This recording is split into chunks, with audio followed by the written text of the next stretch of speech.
Hello everyone, it's Wendy here, and today we are going to make this really cute little spiral galaxy earring. I've had a request for a tutorial on how to make this, so I call it a spiral galaxy earring because I think it looks like something from outer space or something you'd see on Star Trek. So anyway, that is what we're going to make, is the mate to this little guy today.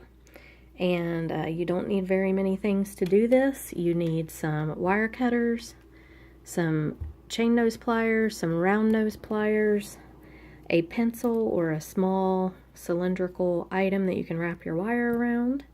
You need a piece of wire in whatever color that matches your beads. This is 20 gauge artistic wire. You need a couple of beads that you want to make an earring out of. I like this little like electroplated. I think this came in a bargain bead box subscription here a while back. You need one head pin and an earring wire of your choice, an ear hook or ear wire of your choice. It can be anything. Okay, so the first thing that we're going to do is we're going to take our pencil and we're going to take our wire and we're just going to wrap the wire around the pencil like this.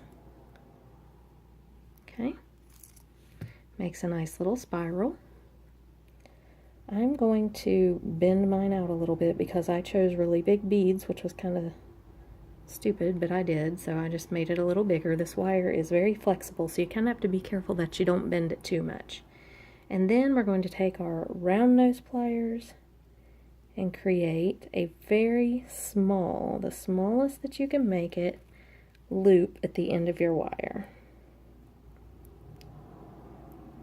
So get that as small as you possibly can. That's what I've got there, it's just a little loop. I'm going to take my chain nose pliers and close it up a tad. You don't want to close it up too much because you've got to be able to fit your head pin through it. But close it up just a little to where it's not quite so big, and then you're going to stick your head pin in. Okay, now check your head pin, see if it stops.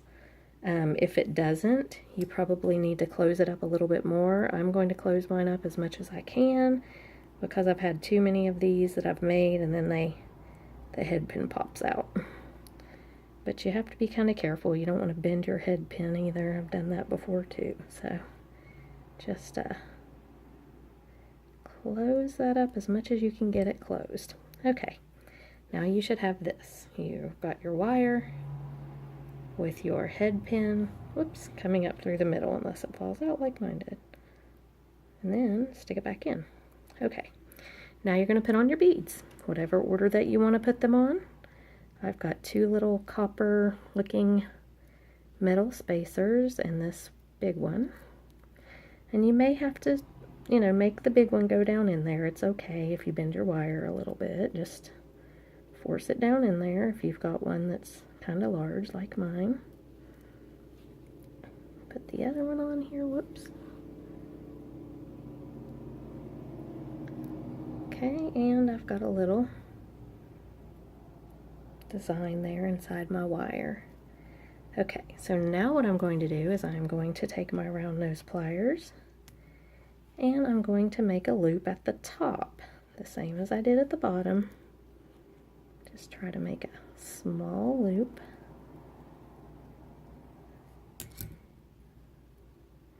And this one you want to make sure with your chain nose pliers that you close it up. Not all the way, you still have to get your head pin through, whoops, but you want it to be closed so your head pin won't just come right out of the open part in there. Okay, so once you've got the little loop there, you're going to pull your head pin down from the bottom. Do this carefully so your beads don't all pop off, and stick it through the loop in the top. And this is what you'll have.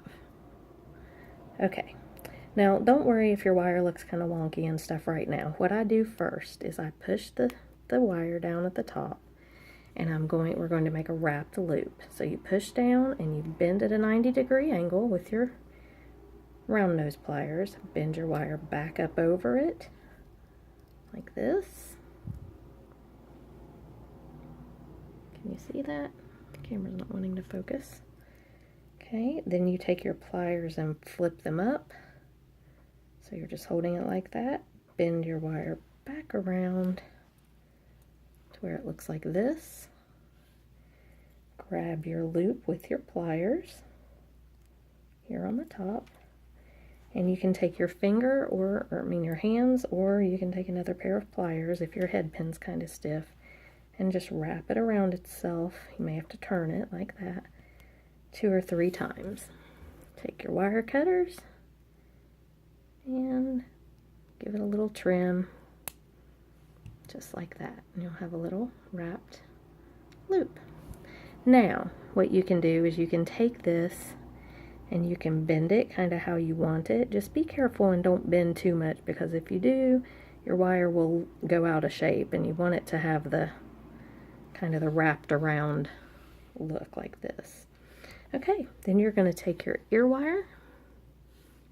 Mine's a fish hook. Open it up. Stick your little earring on there. Close it back. Make sure it's closed really good. And there you have it. Little Spiral Galaxy earrings. These are so cute, so quick and easy to make. And you can use any size bead you want, as long as you just make sure that your wire is big enough to where your beads can go through it. You can do any patterns you want. You can make it as long or as short as you want. So these are just really cute. They're different. I sell a lot of them at the craft shows because you don't see things, you don't see these kind of wire looping around the outside of earrings very often. So that is how you do the Spiral Galaxy earrings. If you have any questions, feel free to ask them down in the comment section, and I'll be glad to answer anything that I can. I have a bargain bead box order coming. It should be here tomorrow, so I'll be doing an unboxing of that, and hopefully some more tutorials. If you guys have requests, just let me know. I don't have much going right now on finished jewelry updates. I have a lot of stuff in the works. I'm making this bracelet at the moment. That's why my bead mat's such a mess. You can't see it, but it's a mess back there. But making this bracelet with super duos and seed beads. And I made, on one of my videos, I was talking about this herringbone bracelet that I was working on, and it turned out pretty good. It's got a few issues. This is the first one I've ever done. I would not sell it because it's got, a few issues here, but it did turn out pretty cool. I love the clasp on it. This is a design by Jill Wiseman. You can look it up. I'm not sure the name of the bracelet, but if you type in herringbone and Jill Wiseman, it'll come up. I love the way the clasp is, but it has a few issues, but it was my first one, so I don't know if I'll take it apart or keep it. But I don't know. It's a very time-consuming one, so not sure that I'll make another one, but maybe, who knows. But anyway, that's today's tutorial. I hope you guys enjoyed it. Like and subscribe to my channel, and comment down below, because I love seeing your comments, and I love hearing who you are and what you do. And if you have pictures, feel free to post them. I have a Facebook page. It's A Bead on a Wire Jewelry. It's Facebook, and I am on Instagram at a bead, or bead on a wire, not a bead, just bead on a wire. So you can look me up on the social media sites, and I'd love to hear from you. And you guys have a great evening, and I'll see you in the next video. Thanks.